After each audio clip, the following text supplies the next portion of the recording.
Olá, meus queridos alunos do nono ano. Vamos iniciar a nossa quinta aula online estudando em casa. Pegue o seu livro de geografia. Hoje nós iremos estudar o capítulo 2, Sustentabilidade, página 49. Leia comigo o quadro ao lado. Organizar o espaço geográfico de maneira sustentável é um desafio para o século XXI. Você sabe o que é sustentabilidade? Quais tipos de problema a ocupação inadequada do espaço geográfico pode causar? Você já ouviu falar em aquecimento global? Consciência ecológica e sustentabilidade. Acompanhe comigo o texto.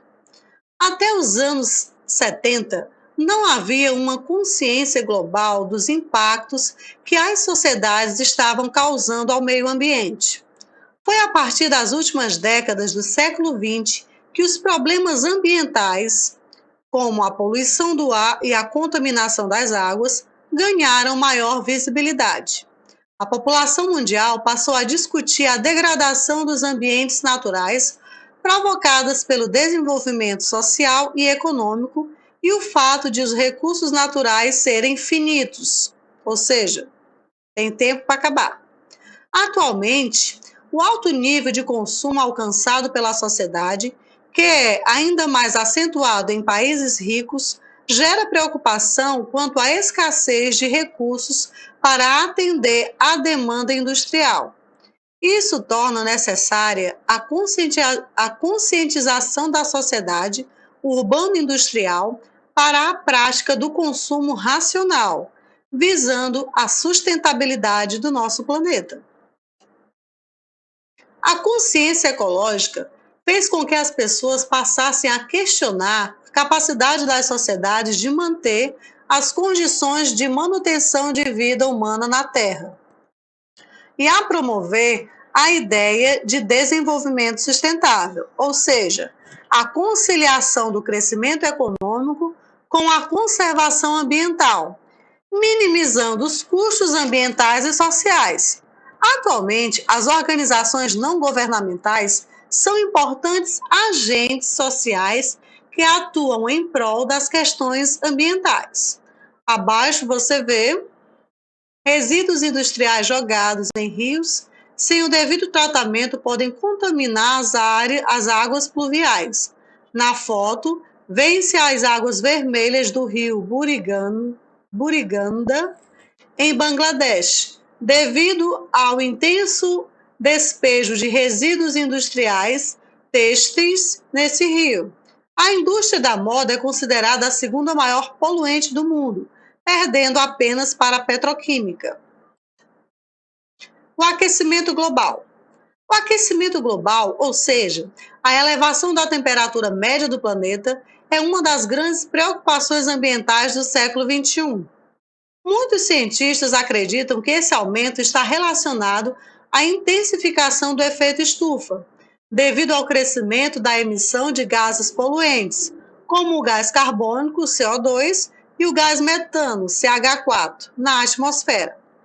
Assim, o aquecimento global seria consequência das atividades humanas, especialmente após a Revolução Industrial, quando se ampliou o uso de combustíveis fósseis, como o petróleo e o carvão mineral. Após esse período, o aumento da temperatura ocasionou o derretimento de muitas calotas polares e o nível dos oceanos subiu entre 10 centímetros e 25 centímetros. Ainda na página 50. Segundo especialistas do painel intergovernamental sobre mudanças climáticas, o IPCC, na sigla em inglês, da ONU, a temperatura média da Terra aumentou cerca de 1,5 grau em comparação com os níveis pré-industriais. Como vimos, as mudanças climáticas decorrentes do aquecimento global podem causar sérios problemas ambientais, como o derretimento de parte das calotas polares, levando ao aumento do nível dos oceanos. Tal situação colocaria as populações das cidades litorâneas em risco e levaria à extinção muitas espécies vegetais e animais.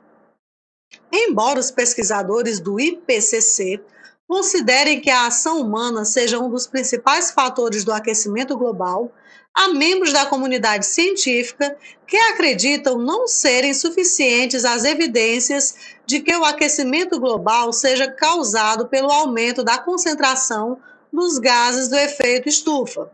Além disso, eles argumentam que há estudos mostrando que a Terra já passou por mudanças climáticas severas em outras eras geológicas, anteriores até ao surgimento dos seres humanos. Aí você vê essa imagem da Terra, das calotas polares. Você vê a dimensão desta calota e esta aqui. Claramente você percebe que houve nessa parte aqui que o mouse, olha o mouse. Essa parte aqui, nessa primeira imagem, ela está maior e aqui ela já está bem menor. Então, essa é de 1984 e essa aqui é de 2016. Dependendo da estação do ano, a quantidade de gelo varia. Durante o inverno no hemisfério norte, registra-se o maior volume de gelo. No entanto, de acordo com pesquisas recentes, esse volume diminuiu muito em comparação aos dos invernos de anos anteriores. As regiões polares e a questão ambiental, página 51. As regiões polares compreendem o Ártico e a Antártida. O Ártico localiza-se no Polo Norte e a Antártida no Polo Sul. As temperaturas são extremamente baixas durante todo o ano nessas regiões, pois a radiação solar atinge a superfície de maneira oblíqua, devido à inclinação da Terra. Em outras palavras, passa raspando. O inverno é rigoroso, marcado por noites ininterruptas durante 6 meses. No verão, o sol nunca se põe. A vegetação é praticamente inexistente, exceto ao sul do Ártico, onde se encontra a tundra. Nas áreas mais frias, as águas do Oceano Glacial Ártico e do Oceano Glacial Antártico são congeladas, formando camadas de vários metros de espessura, chamadas banquiças polares. Enormes blocos de gelo se soltam e flutuam pelo oceano, dando origem aos icebergs. O mesmo tipo de iceberg, aquelas pedras de gelo que naufragou o Titanic. Continuando, página 51. Devido a essas condições ambientais, as regiões polares ocupam o centro das preocupações ambientais ligadas ao debate sobre o aquecimento global.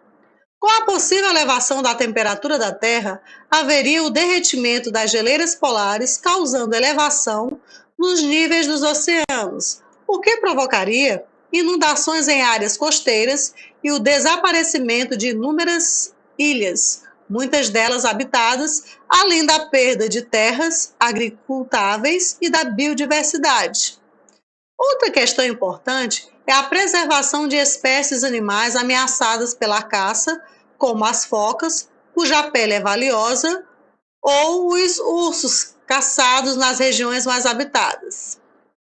O Oceano Glacial Ártico apresenta rica variedade de forma de vida e inclui grandes mamíferos como focas e baleias, além de crustáceos como o crio, que é o nome dado a um pequeno crustáceo semelhante ao camarão e encontrados em águas frias. Servem de alimento para uma grande variedade de animais marinhos.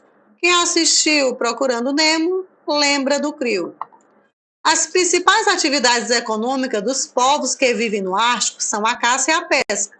No entanto, o degelo ocorrido nas últimas décadas tem provocado alterações no ecossistema local e dificultado a prática dessas atividades tradicionais.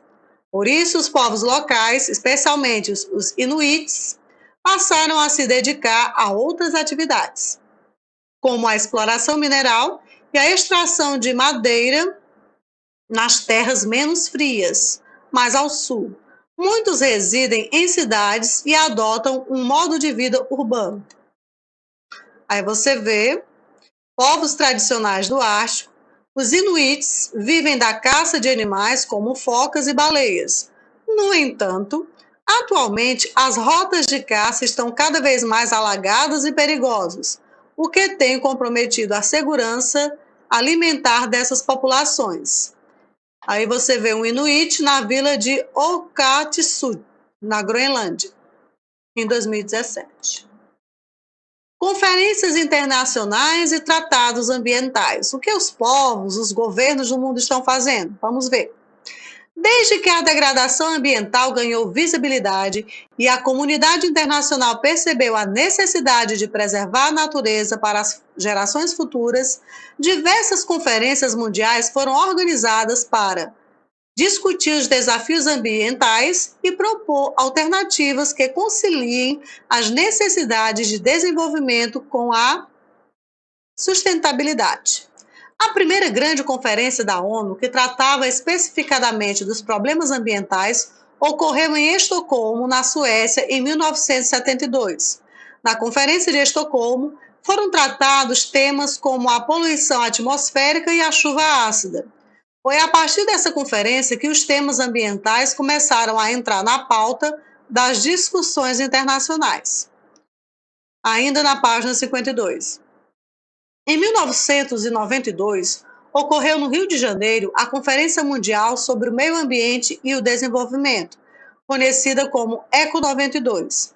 Essa conferência teve a presença de governantes de 172 países e de várias entidades ambientalistas, que reconheceram a necessidade de estabelecer metas buscando desenvolvimento sustentável. Foram discutidas questões relacionadas às mudanças climáticas e à biodiversidade e assinados vários tratados que firmaram o compromisso de, por exemplo, reduzir a emissão de poluentes. 10 anos após a ECO 92, foi realizada na África do Sul a conferência que ficou conhecida como Rio+10, na qual foram avaliados os resultados obtidos com as metas estabelecidas na ECO 92. Em 2015, realizou-se em Paris a COP21, a 21ª Conferência das Partes da Convenção Quadro das Nações Unidas sobre Mudanças do Clima, que buscava, nessa conferência, um novo acordo para combater as mudanças climáticas. Nessa conferência, foi aprovado o Acordo de Paris, pelo qual foram propostas metas para a diminuição das emissões de gases de efeito estufa, tanto para os países desenvolvidos como os países em desenvolvimento.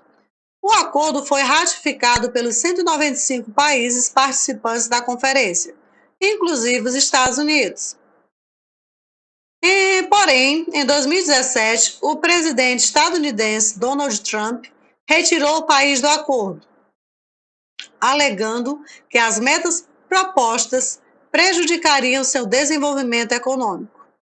Você vê aí na imagem os líderes mundiais reunidos na COP21 em Paris, na França. A atividade.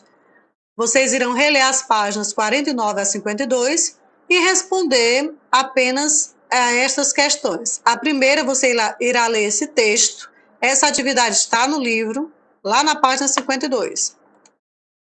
E sobre o texto, você vai responder: que mudança de pensamento da sociedade ocorreu em relação ao meio ambiente a partir das 2 últimas décadas do século XX? Ainda sobre o texto. Segundo o texto, o que levou à consciência ecológica mundial? Explique o que é desenvolvimento sustentável e qual é a importância desse conceito atualmente. Aqui é pessoal. E a última, o que é o aquecimento global e quais são as possíveis consequências desse fenômeno?